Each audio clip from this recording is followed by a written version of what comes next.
ICOSA is here today with Robert Fenwick-Smith from Aravaipa Ventures at the Mine Forum here in downtown Denver.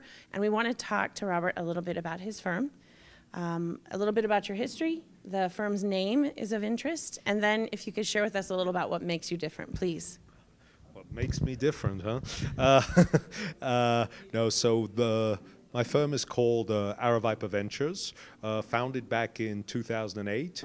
The word Aravaipa comes from where I first fell in love with the West, and that was over 20 years ago now. I rented a little place in Aravaipa Canyon down in Arizona over Christmas. And that's where I got hooked on the West, and that's why I'm in Boulder today. So, and also I believe in having a firm that starts with A, like that you're at the top of a directory. So, my previous one was an R, so it was all the way at the bottom. So I learned the hard way. So, what makes Aravaipa different is, I think first and foremost, it was our decision to only invest in Colorado, and being local, and really talking to the need of recreating local culture and also wanting to work with one's neighbors and work for one's community. And that's kind of coupled at the same time with 20 years of being in a plane every day of the week kind of thing and not wanting to do that anymore. So there's a personal side that says no more travel, but at the same time a strong belief that, you know, we have to work in our communities, we have to work in neighbors. I spent quite a bit of time visiting plants at one stage about 10 years ago, which had kind of been emptied and moved to China, and understanding the impact of that on local communities. And yeah, it's very, very sad when you see that side of it, and I wish more children saw that side of what we're living today about globalization. And it means, yes, their neighbors have no more jobs. They can buy a cheaper electronic gadget at Target, but their neighbors have no longer a job. So it's, I don't like that side of globalization. So that's why the local. It also plays to what I think is necessary for working with early stage companies. Meaning if you go back and you read the history about the early days of Silicon Valley, none of the early venture capitalists in Silicon Valley invested in anyone but their neighbors, because they understood that young companies are fragile creatures that need a lot of tender loving care, and providing tender loving care from 3,000 miles away, I don't know how you do it. That reminds me. Sorry. So, that's all right. No, that reminds me. That's okay. You No. right stopping me. No, it's all right. No, that reminds me of one of the things that came up yesterday, and one of the gentlemen on the panel, Vic Ahmed from Coin, was talking about the difference between your experiences doing business in other places and his experience particularly in Silicon Valley and doing business here. And he specifically said something that I thought was intriguing, and I think you replied to it directly, which was that in Silicon Valley, people actually say, hey, I have $1 billion idea, and nobody balks. They believe it could be $1 billion idea. And he put forth that here, we don't think that big, and Colorado somehow is different. And you reacted, but didn't quite finish your reaction. So I'm curious what your thoughts are. And then I want to keep going with the question a little bit, because you've also chosen Boulder as a place to put yourself. Not Denver proper, but Boulder, which is its own insular community. Is there something? Republic, I didn't say that at all. But so there's some similarities there to Silicon Valley and Boulder, in that they are insular communities, and that they believe in themselves and they invest in themselves and they think for themselves quite differently than their surrounding areas. What do you think about that? Boulder, Colorado versus Silicon Valley, and our long-term potential. Okay. Well, perhaps to go back to your first question first about, you know, how do we feel about people coming and saying they have $1 billion idea or something like that. So generally speaking, I can see how that works in social media and some internet things. When you go back to physical products and building $1 billion company making physical products, it's not quite as simple. So generally, and I would say the probability of success is very, very small. So Aravaipa, we do not have the traditional VC model where people say, I'm going to invest in 20 companies, they're all going to be potential home runs, and I'm going to be happy with one home run. So no, we look for opportunities that we view as real concrete opportunities of becoming $50 to $100 million profitable companies. And if they become $1 billion company by luck and good fortune, all the better. Right. But and quite a few do theoretically have that potential, Sure. just by the nature of the product. But that's not what we're shooting for. Because the one thing you've got to understand is, if you're trying to make a company become a billion-dollar company over a 5 or 10 year span, you're going to go about it very differently, spending a lot more money, taking a lot more risk than if you're trying to build a $100 million company. And so we like being pragmatic, and our target is to have 75% of our companies succeed instead of 1 out of 20. So that is different. And I think it goes back again to the local. You're much more of a contribution to the local community if you create $700-800 million companies than if you create $1 billion one, because the $1 billion one is the most likely to put the employment in China versus the $50 million company, which is more likely to create local employment. So that's part of it. So then Boulder versus Silicon Valley. I've never lived in Silicon Valley, so whereas Vic could comment to that, I can't really.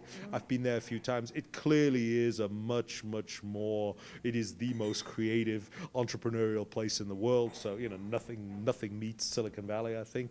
As far as Boulder putting its money in Boulder, I can say that I have so far only got one investor from Boulder, and he recently moved there from LA, so he doesn't even qualify. So I would say, if anything, Boulder people talk a lot more green than they actually invest green.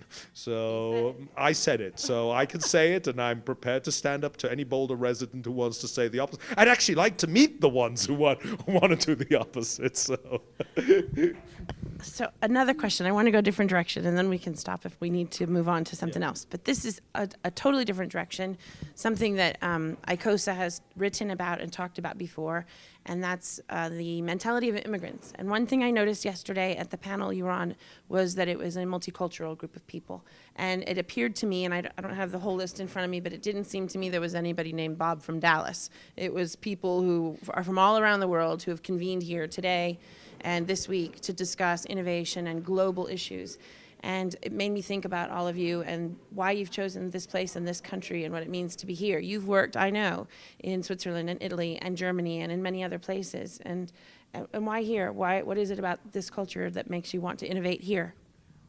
Well, there is no doubt that the climate for innovation is easier in the US than it is in any country I've lived in. Now, I lived in Hong Kong many years ago before it returned to China, so I have a bit of experience in the Far East, but I can't say I have a China experience in the last 20 years when it's been so different. So I can't talk to how creativity and entrepreneurism compares in China to the US. I can talk to it very well, on the other hand, how it compares between Europe and the US. And there's definitely, the big difference is that in the US you are allowed to fail and you're allowed to start over again afterwards. In Europe, once you failed, the probability that you're given a second chance after you've failed once is very small. So if you just think about that, if you fail, you're over, versus if you fail, you say, oh, I've now got the experience of having failed. So that makes a big difference. So yeah, I do think, and funnily enough, what more and more people are telling me who I'm meeting here in Colorado is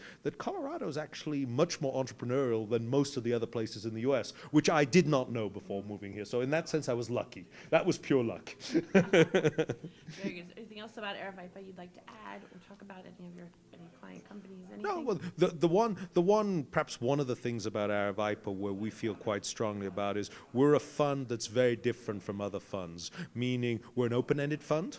So people can invest in us what we call eyes wide open, meaning they're buying into an existing portfolio and their money goes partially to helping the existing portfolio and partially to adding new portfolio companies. So we're not like the rest of the venture capital funds where basically you put your money in blind up front and then they supposedly do something with it. So I think I still don't understand. I've never invested in a venture capital because I've never understood how you can put the money up front without knowing what you're putting it into. Lots of nice promises, but so that's one of the things that's different. So our investors, we continue to seek investors. So we got 2 new investors this year. We got new investors last year. We're still right now looking for investors. The other big thing is I'm very jaded by the non-alignment of the managers of large funds and their investors, because they get the 2% on a $1 billion fund. You can do the math what that means. It means that you're living in a high level of luxury. You're in that top 0.1% of the population, and that's without having earned anything for your investors. So I'm strongly opposed to that form of non-alignment. So in the case of Aravaipa, we have no management fee. We just have a carry, meaning we get a part of the profit that our shareholders make. So we don't get a fee in the meantime. So it also makes it very much easier to relate with the portfolio company managers who are normally all living on a shoestring. So if you come in and you drive in your Porsche and, and they know that you're earning, $500,000 to $1 million a year, you have a totally different relationship to them than you're earning about the same thing they are. So I think those are important things when you're, again, trying to work deeply with teams and also align with the investors. Excellent. Well, wrapping up, thanks so much for making time to talk with us. I think we could talk about this all day long, and I bet you could teach us a lot for those of us who are lay people who don't understand how all this exactly works. But we appreciate the chance to talk with you and hope we do again. Very nice meeting you also. Also. Thank you. Bye-bye.